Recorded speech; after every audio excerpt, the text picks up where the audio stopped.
it hit, and it stuck on sideways, but I got it. I'm like, yeah! I moved it on the bridge. All of a sudden, Janeway gets up.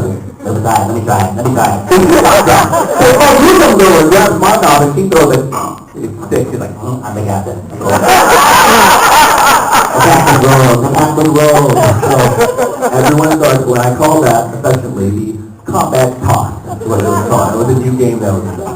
So I started that. I also started, you remember who Michael Flatley is? Yeah. Lord of the Dance. Irish kind of, that sort of Irish dancing, tap or whatever you want to call it. Well, Michael Flatley was big at that time. So again, I was very bored of his set. So I walked over and I said, Robbie, McNeil, Paris, let's do Lord of the Dance, man. And he was like, what? So I get up on the bridge. So we started doing the thing. We started doing the little thing, it's like we're dancing around, I'm like, and then all of a sudden, Robert Belton gets up. That was cool. She's sitting there. She's sitting there right there watching this going. Oh, she's laughing, right? So we're all standing in front of her. Come on, so we're doing that. And again, not to pass the joke, but just a funny, quirky, weird thing to pass the time, So again, that was my thing.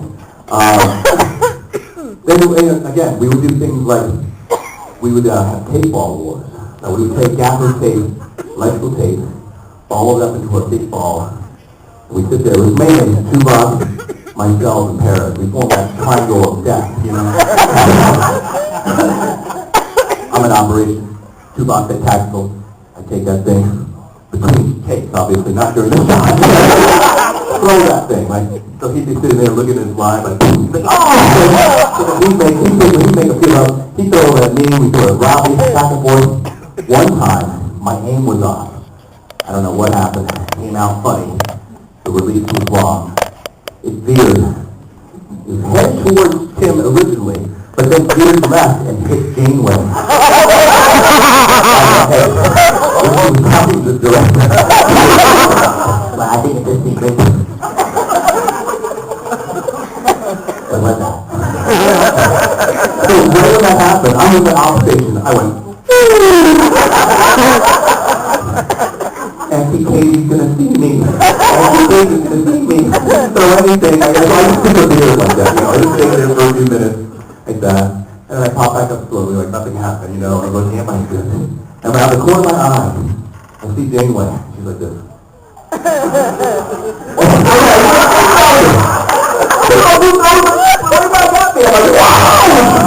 I have to make her, so I'm like, oh! It went past my face. And that's what I knew, wow! She's like one of us. She's fun. I mean, she was. She's like a fun auntie on set. Absolutely adored to be around. A lot of people keep thinking, such a hard ass. I mean, she like tough all the time. She's very funny. That's just the way the producers wanted to see it. But she's very, very funny. Another question, will you? Maybe? Yep. Are you still videotaping? How much memory do you have on that thing? 2 hours. Holy moly. Wow.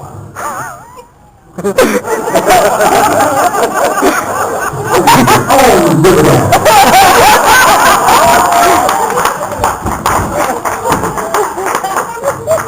He's like, I'm selling this on eBay right after we're done. I'll get my money back to the convention after this one video alone. You should never have agreed to allow video for your talk. Yeah, tomorrow you'll be on YouTube. I know. I've actually seen that stuff. It's crazy. Someone will send me a link. You're on YouTube? I'm like, oh no. Oh God. Oh my Lord. That's great. Oh yes, go ahead. What is your favorite episode and least favorite episode of Voyager? Oh, wow. My favorite episode of Voyager would have to be a tie between 3 episodes. Can't have a favorite. Caretaker, that's the first episode. That's when I met all my coworkers and developed my bond, my relationship with them. The second episode, I would say is my favorite, would be Timeless. It was the 100th episode. It revolved around him. When the exec producer called me to tell me about this, he said, this is our signature episode of Voyager. Yeah. I want this episode of Voyager timeless to be as Mirror Mirror was for the original Star Trek. This is the signature episode. It was going to be a two-parter. We're going to condense it into one part, one episode, and it's starring you. I'm like, all right, I'm all into that. And it was a great episode to work on. I was very happy about it. And the other one is Tinker Center Dr. Spy. Only because of one scene. The scene in the briefing room. The imaginary scene with the doctor. Where everyone flirts with Bob Picardo. You know, everybody, the captain. Do you remember that scene like that? Where he's like, I have a page right here. You know, guy, well, I'm the doctor, so I'll help you. Great scene. So those are my favorites. My least favorite would have to be any episode where all the other cast members got to go on the away team and Kim stayed on the ship. How many times that happen? All the time. They go down to Earth there, Griffith Park Observatory, they're wearing normal clothes, thank God, and where's Kim? Night manager. I felt like a night manager of 7-Eleven, okay? I'm just on the ship, nobody's there, doesn't matter. And I'm doing nothing, okay? Everyone's having fun. They're still in Venice, California, they're at the beach, you know. And then they did the whole thing where the heroes didn't turn the ship into one big holodeck, you know, and they got to do the World War, you got to wear World War II uniform. Where's Kim? On the ship again, you know. So my worst episodes are the ones where I never got to go down with the rest of the cast, so that would be it.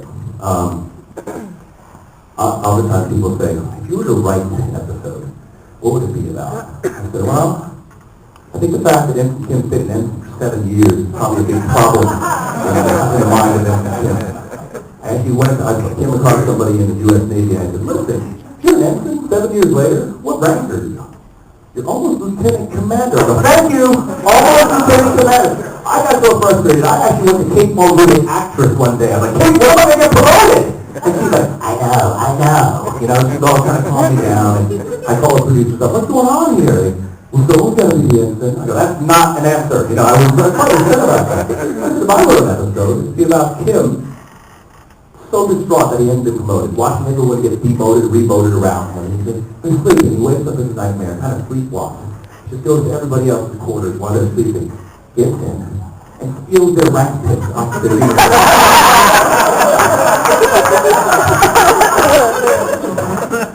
Of the whole crew, okay? He walks into the toilet, still sleepwalking. With so many tips, it looks like chainmail. And that's kind of what I think would be my favorite episode. I was flying from LA to Baltimore. A friend of mine is the left tackle for the Ravens, Jonathan Ogden. So I went to go visit him with another buddy of his. So the two of us flying to Baltimore on Southwest. So my friend, Aaron, was sitting in the front of the plane, and I was sitting in the back of the plane.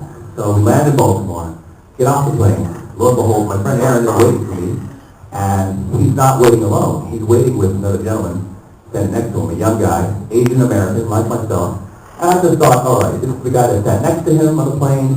Probably said that, you know, my buddy was from Star Trek, you know, and he probably was a fan, and so he's waiting to meet me, you know. So I walked up, and my buddy's standing there, he's like, meet Harry Kim.